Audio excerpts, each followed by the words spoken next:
മന്ത്രി വീണ ജോർജിന്റെ രാജി ആവശ്യപ്പെട്ട് പട്ടാമ്പി താലൂക്ക് ആശുപത്രിയിലേക്കും BJP മാർച്ച്. വെസ്റ്റ് ജില്ലാ പ്രസിഡന്റ് P. വേണുഗോപാൽ മാർച്ച് ഉദ്ഘാടനം ചെയ്തു. ആരോഗ്യരംഗത്തെ ജീർണാവസ്ഥയ്ക്ക് പരിഹാരം കാണണമെന്നാവശ്യപ്പെട്ടും മന്ത്രി രാജിവെക്കണമെന്നും ആവശ്യപ്പെട്ടായിരുന്നു BJP പട്ടാമ്പി മണ്ഡലം കമ്മിറ്റിയുടെ നേതൃത്വത്തിലും താലൂക്ക് ആശുപത്രിയിലേക്ക് മാർച്ച് നടത്തിയത്. ആശുപത്രിക്ക് സമീപം പോലീസ് മാർച്ച് തടഞ്ഞു.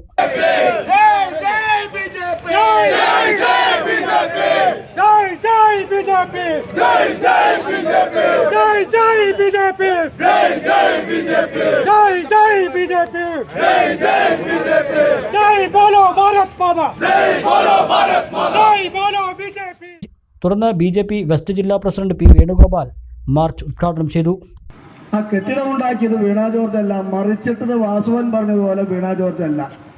പിന്നെന്തിനായി വീണ ജോർജ് രാജിവെക്കുന്നത് എന്നാണ് ചില ആളുകളെങ്കിലും, പ്രത്യേകിച്ച് മാർക്സിസ്റ്റ് പാർട്ടിയുടെ ആളുകൾ ചോദിക്കുന്നത്.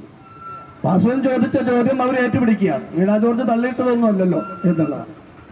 പക്ഷെ ഇവിടെ ഭാരതീയ ജനതാ പാർട്ടിക്ക് പറയാനുള്ളത് വീണ ജോർജ് രാജിവെക്കണമെന്നുള്ള ആവശ്യം കോട്ടയം മെഡിക്കൽ കോളേജിലെ ഒരു കെട്ടിടം തകർന്ന ഒരു അമ്മ മരിച്ചത് കൊണ്ട് മാത്രമല്ല, ഈ ആരോഗ്യരംഗം മുഴുവൻ തകർത്തതിന്റെ ഭാഗമായിട്ടാണ് വീണ ജോർജ് രാജിവെക്കണമെന്ന് ഭാരതീയ ജനതാ പാർട്ടി ആവശ്യപ്പെട്ടു.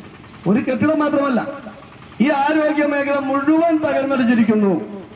ആ തകർച്ചയിൽപ്പെട്ട നിരവധി ആളുകൾക്ക് നാശനഷ്ടങ്ങൾ സംഭവിച്ചിരിക്കുന്നു എന്ന് മനസ്സിലാക്കാൻ ഇനിയെങ്കിലും വീണ George തയ്യാറാവും.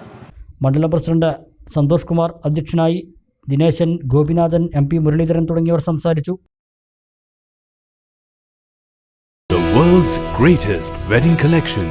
Emmanuel Silks, M Space Shopping Center, Mele Patambi.